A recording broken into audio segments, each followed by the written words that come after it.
In this lecture, we are going to discuss about rolling contact bearings. So far in the fifth unit, we have already discussed sliding contact bearings. So from this lecture, we are going to discuss about rolling contacts bearing. So first of all, what is meant by rolling contact bearing? So the contact between two surfaces in sliding contact bearing, lubrication is used to split the inner race and outer race. In the case of rolling contact bearings, rollers or ballers are used to separate the inner race and outer race. Okay. So here very low amount of friction is produced because the balls and rollers are providing a smooth operation between inner race and outer race.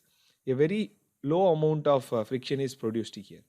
So you can see the animation. This is an example for a ball bearing. So let us see the construction first. So the inside hollow circle is called as inner race. Okay. Then the outer side is called as outer race. Then the balls are placed in between the two rays and a retainer is used to keep the balls in position.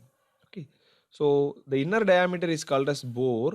The shaft will be inserted on the bore, and the maximum outside diameter is the diameter of the bearing.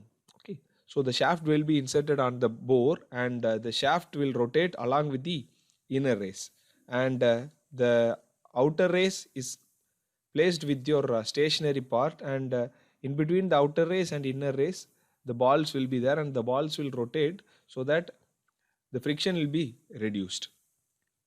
So you can see an animation of rolling contact bearings. So this is the inner race and this is the outer race. So here you can see the balls, and the retainer is used to keep the ball in position. So in case of sliding contact bearing, there will be no rollers or balls, and only lubrication is used to separate the channel from the outer bearing. So here balls and rollers are used. So the advantages of rolling contact bearing. The first one, low starting and running friction except at very high speed. Because of using the balls in between inner race and outer race, the friction will be very low except at high speeds. For high speed operations, we can go for sliding contact bearings.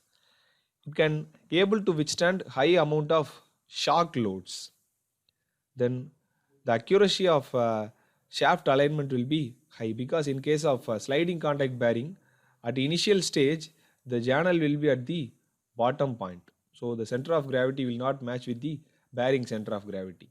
Okay, but when it starts to rotate, because of the centrifugal force, the channel will come to its center in case of sliding contact bearing. So the alignment will be varying, but in case of rolling contact bearing, the inner race is a stationary one, and it will not move up and down, so that the shaft alignment will not be varying.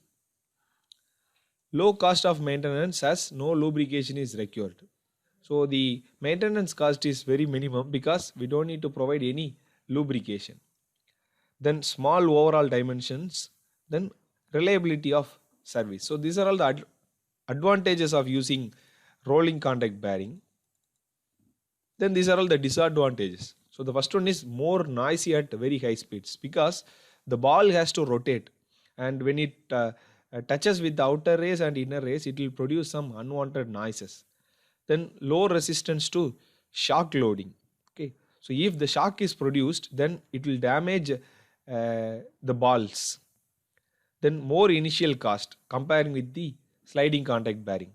So design of bearing hosing is complicated. Okay, so around the bearing we have to provide a bearing hosing like this to keep the bearing in a stationary part. Okay, so the design of bearing hosing is a complicated one in case of rolling contact bearings. So next, the type of rolling contact bearings. So the rolling contact bearings can be splitted into two. One is ball bearing and the another one is roller bearing. In case of ball bearings, the balls are used in between the inner race and outer race.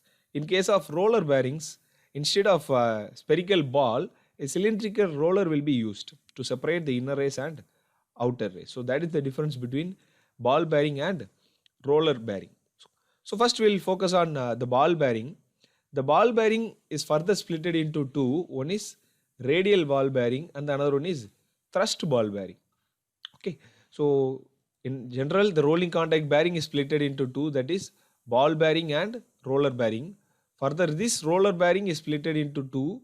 One is radial ball bearing and the another one is thrust ball bearing. Okay, in case of radial ball bearing, the bearing is designed to take only the radial loads. So that is the loads acting to the perpendicular to the axis of the shaft. So that is radial load. So this radial ball bearing can able to withstand only the radial loads.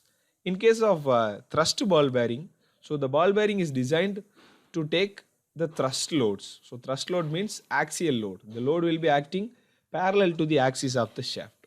Okay.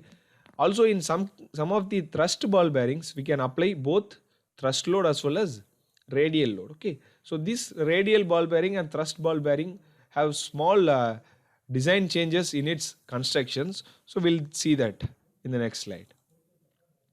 So these are all the types of radial ball bearing. So the radial ball bearings are used to take up only the radial loads.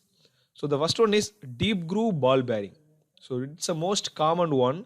So the balls are used in between inner race and outer race, and a ball retainer is used to keep the balls in position. So that is deep groove ball bearing. In the case of fillet notch bearing, a small notch is produced on both inner race and outer race to keep the balls in position. You can see the image, a small notch is produced here. Okay. So that is fillet notch bearing. Then the next one is angular contact bearing. So in case of angular contact, the inner race and outer race will be in angular contact with the balls. You can see that. So if you draw the cross section, then it will be like this. So this is the top part and this is the bottom part. So your balls will be like this. So this can able to withstand radial loads as well as some amount of thrust load in only one direction. For example, if you see this image, if you apply a thrust load in this direction, then it can able to withstand the minimum thrust load. But if you apply the thrust load in opposite direction, then it cannot able to withstand the load because it will go in this direction. So the ball will not touch the inner race and outer race. Okay. So this angular contact bearing is designed in such a way that it can withstand axial loads as well as a minimum amount of thrust load. Radial load as well as minimum amount of thrust load. So the next one is double row angular contact bearing. Okay. So it's more or like your single row angular contact bearing. In single row angular contact bearing, a single row of balls are used. In case of double row angular contact bearing, two rows are used here. Okay. So the load carrying capacity of this double row angular contact bearing is moreover twice the single row, twice the load carrying capacity of the single row angular contact. Anyway, it will be slightly less than the double times of angular contact bearing, single row angular contact bearing. Then the next one is self-aligned bearing. In case of self-aligned bearing, so the retainers will keep and retainers and the grooves provided in the inner race and as well as outer race will keep the balls in aligned. So it will keep the balls in aligned as by itself. So the standard designation. So the bearing standard is very, very important. So the bearings are mostly standardized based on its load carrying capacity as well as its bore diameter. So if a bearing number starts with 100, then it's extra light weight carrying, extra light load carrying bearing. So if it starts with 200, then it can able to withstand light loads. If it starts with 300, then we can apply medium loads. If it is 400, then it is for heavy load applications. Okay. So SKF is a manufacturer of bearing.